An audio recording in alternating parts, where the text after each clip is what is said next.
Hello everyone, Philopater here, and welcome to another exciting episode of Total War Rome 2.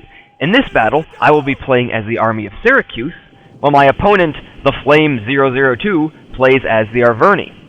And in this battle, what you'll see is a more Hellenistic-style infantry rush. Now, I did not intend for my first few videos to be a series on rushing. I much prefer a more Eastern-style playing with cataphracts and archers, but currently, infantry-heavy rush builds are the most successful builds in multiplayer, and so I've been practicing with them. In the last video, you saw a more barbarian-style rush with extremely heavy melee infantry, and as I said, in this one you'll see how the Greeks can do it. My next two videos will actually show you a couple of different ways of countering rushes. Now, the Greeks would not be your first thought of when considering a rush. The barbarian armies, for example these Oathsworn, and these chosen swordsmen, have much higher charge bonuses and much higher melee attack, and they can get kills a lot quicker. However, these thorax swordsmen and Samnite warriors will have better defense and better armor, and so in the long run, they'll be able to win out. Also, since the Oathsworn are very expensive, I'm able to bring a much larger army. So my opponent has a twofold challenge. Can he, A, get off really good attacks and kill a lot of men right off the bat? And B, can he actually kill my men faster than my support troops can come around and kill him? Supporting my army, I have on each flank one mercenary Italian cavalry and one citizen cav. Really haven't done a whole lot with the Italian cav, so I was kind of just trying them out. I had the extra funds and thought I'd bring them. On each flank, I have 2 units of Thurio spears. I have 2 units of light peltists backing up my main line, and my general is in a Hippeus Lancer. Now, most of the Flame's army is hidden, but as I said, he's got mostly Oathsworn, mostly Chosen Spearmen, mostly Chosen Swordsmen, and then some Chosen Spearmen and Heavy Horse to help support. And somewhere in here, they're hidden, and they'll stay hidden for most of the battle, are 3 units of Gallic Hunters. And we could take a look at his exact army on the results screen. So, we're slowly moving towards each other. I started in the woods because I see no reason why not to. There's no reason he needs to see my army at the very beginning. And I usually like to wait a few seconds and look at my opponent's army to see what I'm going up against. Now, since most of his army is hidden, I thought maybe he's going to be really smart and sneak, unit of war dogs or something all the way around the back. So I'm just doing some scouting with my citizen cav while my main army gets into position, which will be right about there. Let's fast forward for a few moments. No, maybe not. Alright, he now sees my army coming out of the woods. You can just imagine being these guys and seeing this big Greek army suddenly appear. I don't know that barbarians get frightened very much, but as a weakling myself, I would be quite frightened. 2 lines are now squaring up, getting a good look at each other.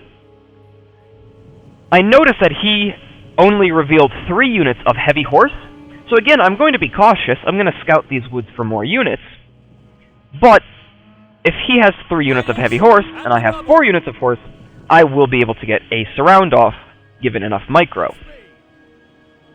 And at this point, I can be pretty confident that he's just going to go for an Oathsworn infantry charge. And so yeah, you're going to get to see a barbarian infantry charge go up against a Greek infantry charge, and we'll see how well that happens. I'm going to send my light peltists forward first to try and elicit a reaction out of him. We'll see what happens. Just a little bit more. At this point, I didn't see any range units, so I thought this will be great. I can get some quick shots off on his Oathsworn. But his Gallic Hunters then pop out of hiding, and I'm going to have to pull my light peltists back. For some reason, this unit of light peltists did really horrible in this battle, and I'm wondering if there was a line of sight issue and they simply couldn't get their javelins off. Alright, now here comes the main attack. You can see all my units of infantry going up against his one-on-one, but then I will have 2 units of thorax swordsmen on the side that I can either use for flanking or to attack his chosen spears. And thorax swords, although they're not the best units of the game, will beat thorax or chosen spears. He's chasing my cavalry away over here, but that means on this side, I'm able to get an extra unit of cavalry to go into his Gallic hunters.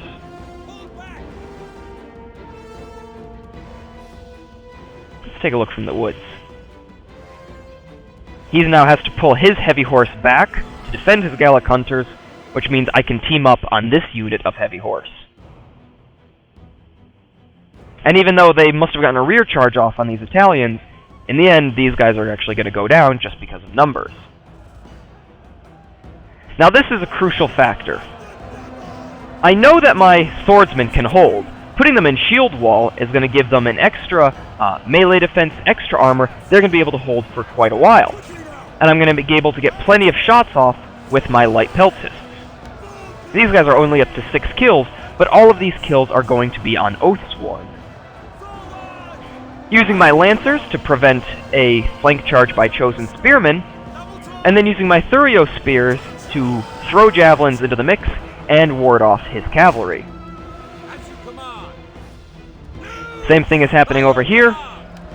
Lots of Thurio spears firing at the chosen spearmen. Not the best angle, but they're going down very, very quickly.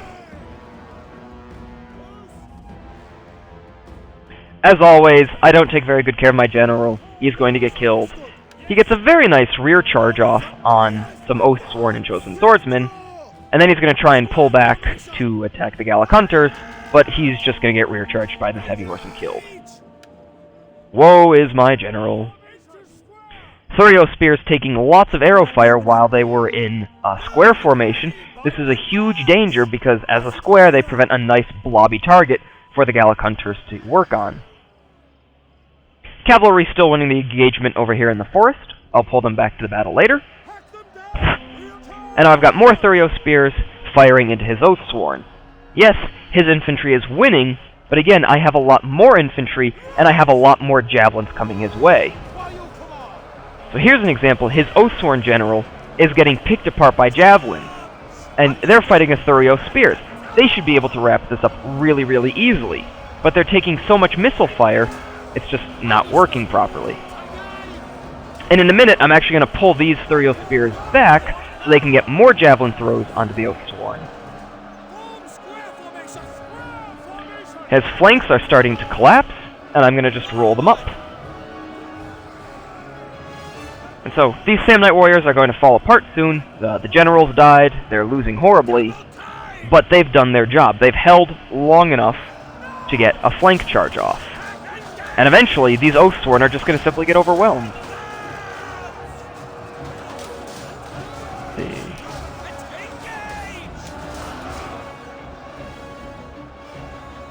More peltists getting thrown into this nice blob. Let's see what it looks like in first person. My goodness. Everybody fighting to the death. Such a beautiful thing. In a video game, that is. Most of his Gallic Hunters have been cleaned up. This unit of heavy horse, not exactly sure where they are. I think they went to reinforce. Yeah, I'm not exactly sure where they came from. I missed what happened over here at the end. Let's see. These guys. These light peltists, for some reason, just didn't throw their ammo. Not 100% sure why, but oh well, could be worse. Now his Oathsworn general is starting to lose decisively. He's been attacked in the rear. He still has javelins coming at him. Where is he exactly? Oh, he's there. And once his general routs, the rest of his army will start to crumple. So, we'll just watch for the last few seconds as the remainder of his army begins to flee. See what it looks like from inside the middle of the line. That's pretty cool.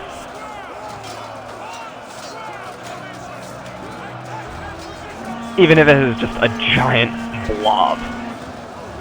And of course, you can imagine in real life, the battles wouldn't look that much different from this. Men staying really close together, trying to keep their shields protecting their brothers, and just pushing back and forth. So that's the end. Let's take a look at the results screen. So we both got about the same number of losses, 1,050 to 1,069, but I brought 400 more men than he did. And let's say if I hadn't gotten my general killed, this battle might have gone even more in my favor.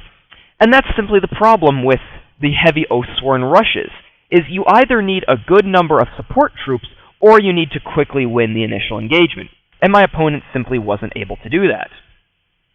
Where he got off good charges, like on these Mercenary Sam Knights, he did pretty well. Whenever I was able to flank him, though, like with these Thorax Swordsmen, my men did extremely well. And again, that numbers advantage simply gave me the edge. Well, seems to be enough for now. Hope you enjoyed this one, and I'll see you in the next one.